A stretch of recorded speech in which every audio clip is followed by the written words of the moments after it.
Hello दोस्तों, तो आप सभी लोगों का क्रिएटिव क्लासेस में स्वागत है। तो चलिए, जैसे कि हमने लास्ट वीडियो में देखा था कि जो 9th क्लास के मैथ की हमने स्टार्टिंग कर दी थी, तो उसमें हमने 1.1 को कवर किया था, सारे के सारे क्वेश्चन को।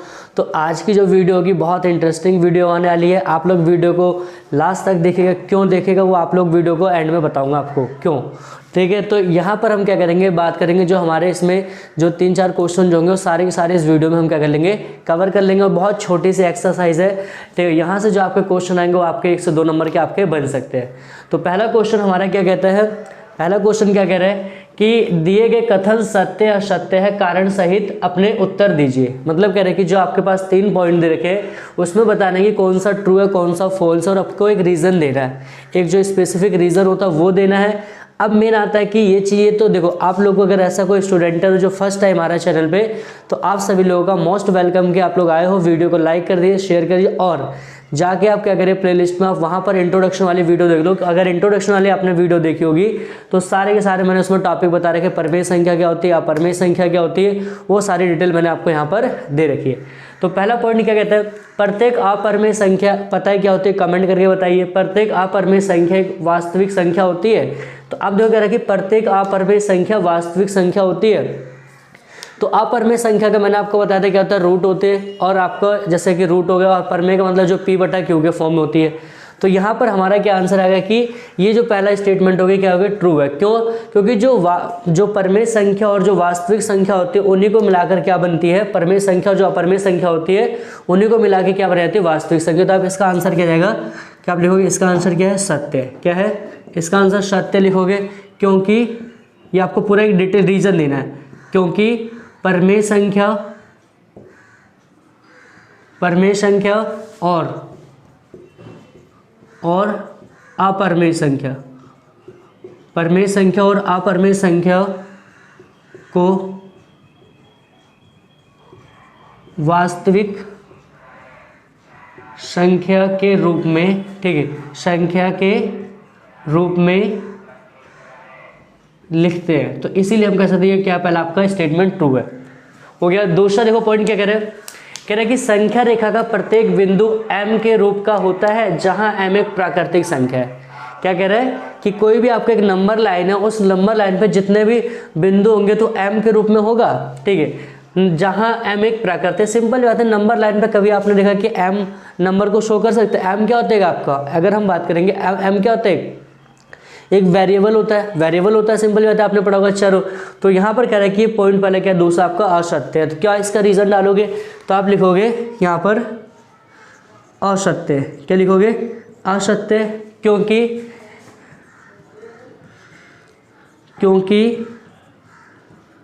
संख्या रेखा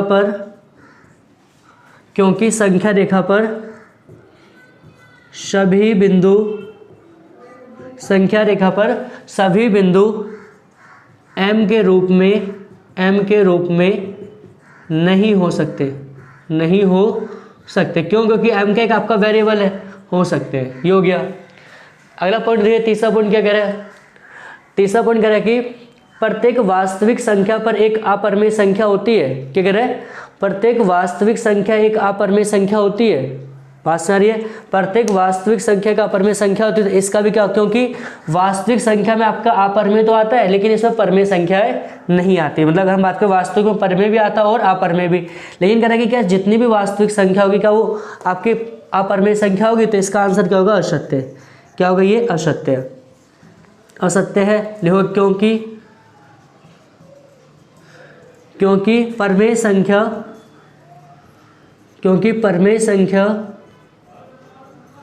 अपरमेय संख्या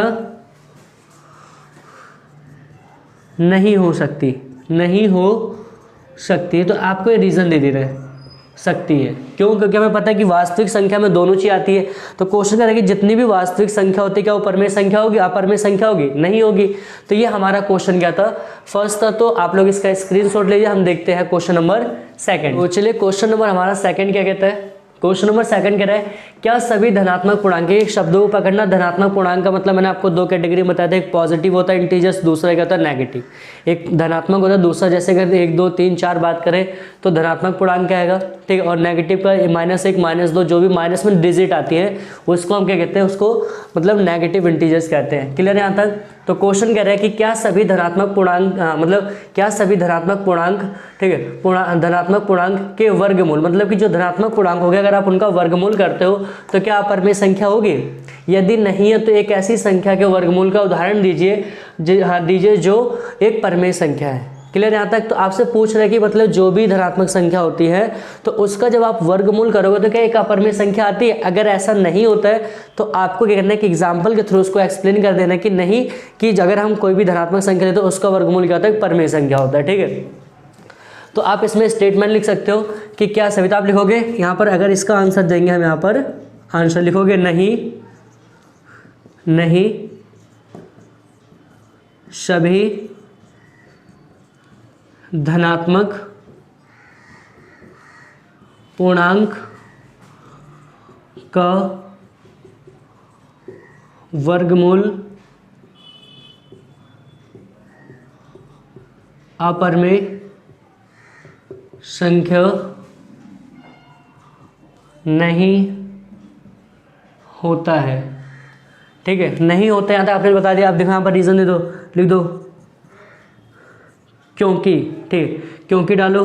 जैसे अगर हम बात करें यहाँ पर कि अंडर रूट 4, अंडर रूट जो 4 होता है ये क्या है, अगर हम 4 की बात करें धनात्मक है, लेकिन अगर हम बात करें इसका जो करेंगे किसका स्क्वायर होता है, ये आपका 2 का स्क्वायर। तो 2 हमारी कौन सी है, 2 क्या अपरिमेय संख्या, नहीं परिमेय संख्या। तो आप कह सकते हो जो रूट 4 है वो क्या है कि जो रूट मतलब अंडर रूट जो 4 है वो उसका मतलब किसका वर्गमूल होता है, 2 का। तो यहाँ पर हम कह सकते हैं कि हमारी 2 लिख दोगे कि यहाँ 2 एक परिमेय संख्या है। यहाँ पर 2 एक क्या है, परिमेय संख्या। यहाँ तक हो गया।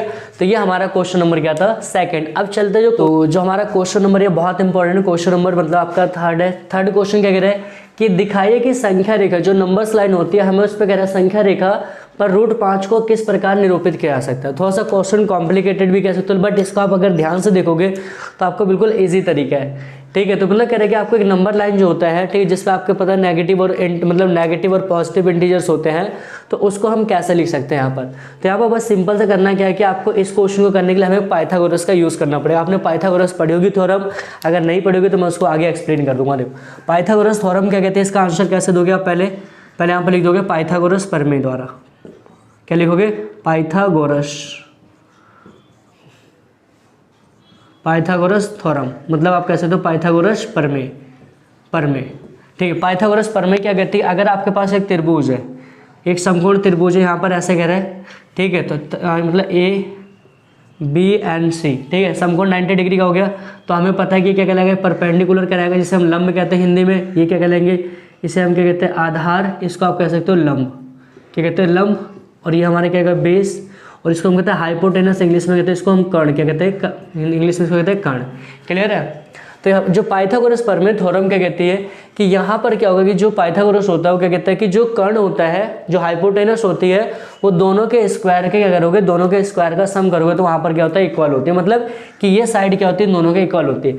तो हम जस्ट अपनी तरफ से क्या कर लेते हैं, यहाँ पर कुछ नंबर्स मान लेते हैं कि बेस को हम मान लेते हैं कितना, यहाँ पर दे रखा है 2 सेंटीमीटर ऐसा करके, और इसको मान लेते हैं कितना, 1 सेंटीमीटर। क्लियर है। तो अब देखते हैं यहाँ पर, तो क्या कहते हैं यहाँ पर कि हाइपोटेनस का जो स्क्वायर होता है वो क्या होता है, परपेंडिकुलर के स्क्वायर और परपेंडिकुलर और यहाँ पर बेस के स्क्वायर के बराबर होता है। हाइपोटेनस की वैल्यू नहीं दे रखी है, परपेंडिकुलर कितना मानते हैं 1 का स्क्वायर, और बेस कितना देखा है यहाँ पर, बेस कितना है, बेस अगर देखा है यहाँ पर 2 का स्क्वायर, कितने का, 2 का स्क्वायर। तो 1 का स्क्वायर और 2 का स्क्वायर कितना, 4। तो अगर हम इसको बात करेंगे क्या आएगा, ये 5।